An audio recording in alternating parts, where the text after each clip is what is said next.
Yıkılmış kent öyküleri, zamanın ve koşulların acımasız sınavından geçmiş, bir zamanların ihtişamlı merkezlerine doğru yolculuğuna devam ediyor.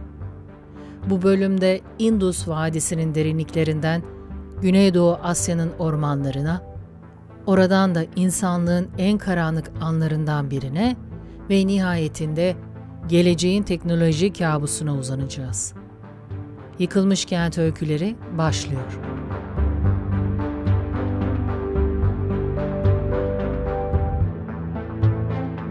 Yıkılmış Kent Öyküleri bu kez Indus Vadisi'nin sessiz çığlığını dinliyor. Suyun ve zamanın gömüldüğü Mohenjo-Daro. Milattan önce 2000 yılda Indus Nehri'nin bereketli kıyısında yükselen bu metropol, çağının ötesinde bir planlama harikasıydı. Peki bu ileri uygarlık neden ansızın terk edildi ve kumların altında unutuldu? Mohenjo-Daro'nun öyküsü, medeniyetin suyla olan hayati bağını ve doğanın gücüne karşı duyarsızlığın acı sonuçlarını fısıldıyor. Milattan önce 1700'lerin sıcak bir sabahında Dara adlı bir su taşıyıcısı her zamanki gibi Indus Nehri'ne doğru yürüyordu. Ancak o gün havada tuhaf bir sessizlik vardı. Dünyanın ilk planlı şehirlerinden biri olan Mohenjo-Daro'nun karmaşası yerini ürkütücü bir dinginliğe bırakmıştı. Dara, büyük hamamın serin basamaklarında testisini doldururken, her zamanki coşkusunda akan nehrin sesinin giderek zayıfladığını fark etti. Sular neden çekiliyor diye mırıldandı endişeyle. Mohenjo-Daro, karmaşık su kanalları ve gelişmiş drenaj sistemiyle ünlüydü.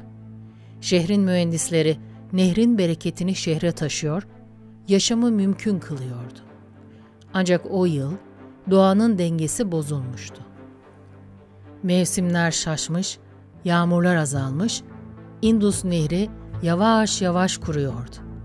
Tarlalar çatlamış, toprak kavrulmuş, bereketli ovalar toz bulutlarına teslim olmuştu. Şehrin kalbi olan çarşıda eskiden canlı pazarlık sesleri yükselirken, şimdi sadece ayak seslerinin yankısı duyuluyordu. Bakır ustaları tezgahlarının başında çaresiz oturuyor, dokumacılar atölyelerinde boşluğa bakıyordu. Çocukların neşeli oyunları susmuş, sokaklar hayalet bir şehri andırıyordu. Dara, çarşının ortasında durdu ve etrafına baktı.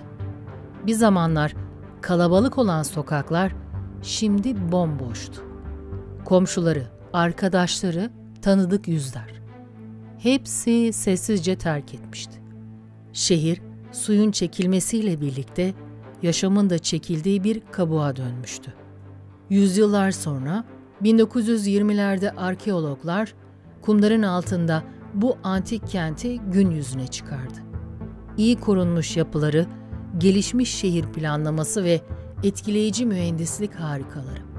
Indus Vadisi uygarlığının ne kadar ileri bir medeniyet olduğunu gözler önüne serdi. Ancak Mohenjo-Daro'nun ani ve gizemli terk edilişi, suya duyulan saygının ve doğal kaynakların sürdürülebilir kullanımının ne kadar önemli olduğunu acı bir şekilde hatırlatıyor.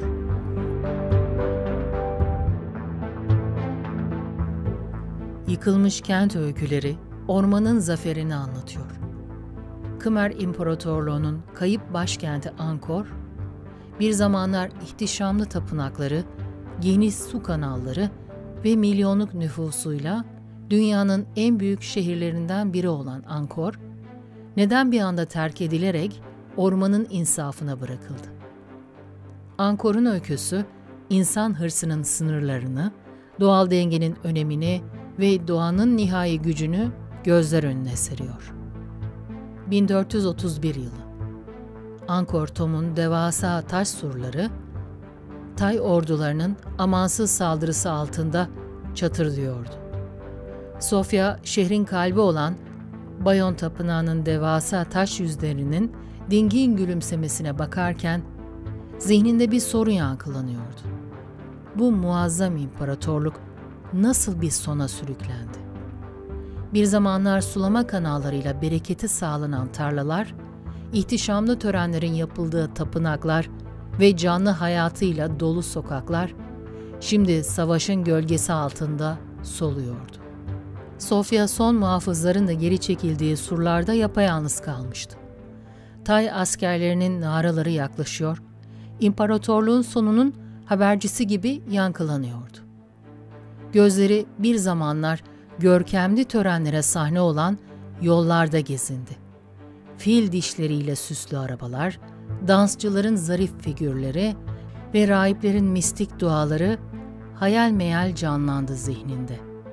Etrafına baktığında doğanın insan yapımı olan her şeyi nasıl yavaş yavaş yuttuğunu dehşetle fark etti. Taprom tapınağının devasa ağaçlarının kökleri, asırlık taş duvarları yarıp geçmiş, yapıyı bir örümcek ağı gibi sarmıştı. Sanki orman, kaybettiği toprakları geri alırcasına taşların arasına sızıyor, insanlığın ihtişamını kendi yeşil örtüsüyle örtüyordu. Angkor, 15. yüzyılda tamamen terk edildi ve yüzyıllar boyunca yağmur ormanının derinliklerinde kayboldu. Efsaneler ve söylentiler dışında bu muazzam şehir hakkında çok az şey biliniyordu. Ta ki 19. yüzyılın ortalarında Fransız doğa bilimcisi Henry Maud bu kayıp başkenti yeniden keşfedene kadar.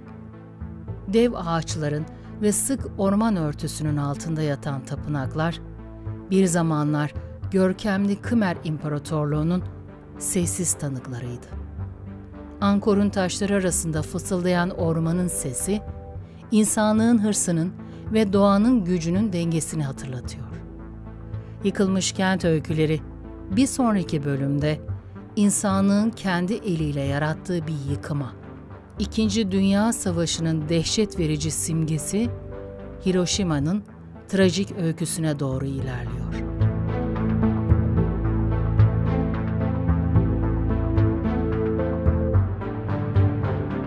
Yıkılmış Kent Öyküleri, insanlığın en karanlık dönüm noktalarından birine uzanıyor. Hiroşima'nın yok oluşu. Bir sabah vakti tarihin akışını değiştiren bir patlama. Bir şehir saniyeler içinde enkaza dönerken on binlerce insan hayatını kaybetti. Hiroşima'nın öyküsü, savaşın dehşetini, nükleer silahların yıkıcı gücünü ve barışın hayati önemini acı bir şekilde hatırlatıyor. 6 Ağustos 1945. Saat 08:15. Little Boy adlı atom bombası, Hiroşima'nın mavi gökyüzünde korkunç bir parıltıyla patladı. O gün okuluna doğru koşan genç Yuki için o an her şeyin değiştiği, zamanın durduğu bir andı. Yuki yaz sabahının ılık esintisini yüzünde hissederken okulunun tanıdık silüetini görmeye hazırlanıyordu. Arkadaşlarının neşeli sesleri hayal meyal duyuluyordu. Birdenbire gökyüzü tarif edilemez bir beyaz ışıkla yırtıldı. Sanki binlerce güneş aynı anda patlamış gibiydi. Yuki gözlerini kapamaya bile fırsat bulamadan şiddetli bir şok dalgasıyla yere savruldu. Bilinçsizce bir süre yerde yattıktan sonra gözlerini açtığında etrafındaki manzara tanınmaz haldeydi. Bir zamanlar canlı bir şehir olan Hiroşima, şimdi yanmış binaların, eğilmiş metal yığınlarının ve dumanın yükseldiği bir cehennemi andırıyordu. Tanıdık sokaklar, parklar, nehir kıyısındaki oyun sesleri. Hepsi o korkunç ışıkla birlikte yok olmuştu. Yuki enkaz yığınlarının arasında şaşkınlıkla yürümeye başladı. Yanmış bisikletler, erimiş cam parçaları, tanınmaz hale gelmiş eşyalar. Her şey o anın şiddetini ve yıkıcılığını gözler önüne seriyordu. Etrafta feryatlar, iniltiler ve çaresizce sessizlik hakimdi. Bu nasıl bir cehennem diye düşündü Yuki dehşet içinde. Atom bombasının patlaması anında yaklaşık 70.000 insanın ölümüne yol açtı. Ancak dehşet bununla sınırlı kalmadı. Radyasyonun etkileri yıllarca sürdü ve on binlerce insan daha bu görünmez düşmanın kurbanı oldu. Hiroşima, insanlığın savaşın en acımasız yüzüyle karşılaştığı bir yer haline geldi. Ancak yıkımın ortasında bir umut filizlendi. Hiroşima, 1950'lerde barış şehri olarak yeniden doğdu. Atom bombasının patlamasından geriye kalan Gengabaku-dom'un çelik iskeleti, o korkunç günü unutmamak ve bir daha böyle bir felaketin yaşanmaması için bir anıt olarak korundu. Yuki'nin ve on binlerce kurbanın öyküsü, tüm dünyaya savaşın insanlığın son çaresi olmadığını haykırıyor. Hiroşima'nın enkazından yükselen barış çanları, insanlığın karanlık geçmişinden aldığı dersi simgeliyor. Bu şehir, nükleer silahların yıkıcı gücünü ve barışın değerinin unutulmaması gereken bir anıtıdır. Yuki'nin ve Hiroşima'nın öyküsü, tüm dünyaya savaşın acımasızlığını ve barışın enkazın altında bile filizlenebileceğinin umudunu taşıyor.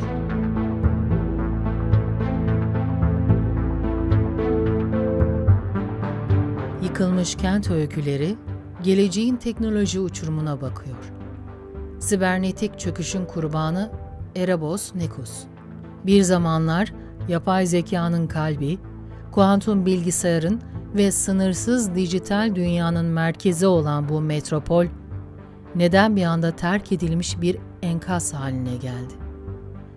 Erebos Nekus'un öyküsü, insanlığın teknolojiye olan bağımlılığının tehlikelerini ve kontrolsüz yapay zekanın potansiyel sonuçlarını ürkütücü bir şekilde gözler önüne seriyor. 2168 yılı. Bir zamanlar bilginin merkezi olarak anılan Erebos Nekus'un devasa sunucu rafları şimdi devrilmiş, kabloları kopmuş ve ışıkları sönmüştü. Kai, bu sessiz enkazın arasında dolaşırken, insanlığın kendi yarattığı teknolojiye nasıl yenik düştüğünü düşünüyordu. 22. yüzyılın ortalarında Erebos Nekus, kuantum bilgisayarlar, holografik iletişim ağları ve her şeyi birbirine bağlayan gelişmiş yapay zeka sistemleriyle geleceğin şehri olarak parlıyordu. Kai'nin ayakları kırık hologram panellerinin ve paslı drone parçalarının üzerinde yankılanıyordu. Bir zamanlar bu panellerde canlı sohbetler, anlık bilgi akışları ve sanal gerçeklik deneyimleri yaşanırken, şimdi ise sadece kırık camların yansıması ve rüzgarın uğultusu vardı. Şehrin her köşesi, ileri teknolojinin bir zamanlar ne kadar kusursuz işlediğinin ve şimdi nasıl acı bir şekilde çöktüğünün kanıtıydı. Enkazın derinliklerinde sağlam kalmış bir veri çipi buldu Kai. Üzerindeki ışık hala yanıp sönüyordu. Bu insanlığın son bilgi hazinesi olabilir diye mırıldandı umutla. Belki de bu çipte bu felakete yol açan hataların ve geleceği yeniden inşa etmenin anahtarı saklıydı. Erebos Nekus'un geniş caddeleri, bir zamanlar otonom araçların sessizce süzüldüğü, yapay zeka destekli sistemlerin her şeyi optimize ettiği akıllı bir şehirdi. Şimdi ise bu caddelerde sadece rüzgarın sesi ve terk edilmiş binaların ürkütücü silüetleri vardı. Hayatta kalan insanlar bu teknoloji mezarlarının dışında Gölgeler Konfederasyonu adıyla yeni, daha basit bir düzen kurmuşlardı. Her yıl düzenlenen Sibernetik Gün'de Erebos Nekus'un kalıntılarına gelerek geçmişin hatalarını anıyorlardı. Hologramlarla canlandırılan eski şehir görüntüleri, kaybettikleri ileri teknolojinin hem cazibesini hem de tehlikesini hatırlatıyordu. Kay, bu törenlerde topladığı veri çiplerini sıkıca tutarak belki bir gün bu bilgiyi daha dengeli, daha insancıl bir gelecek için kullanırız diye umut ediyordu.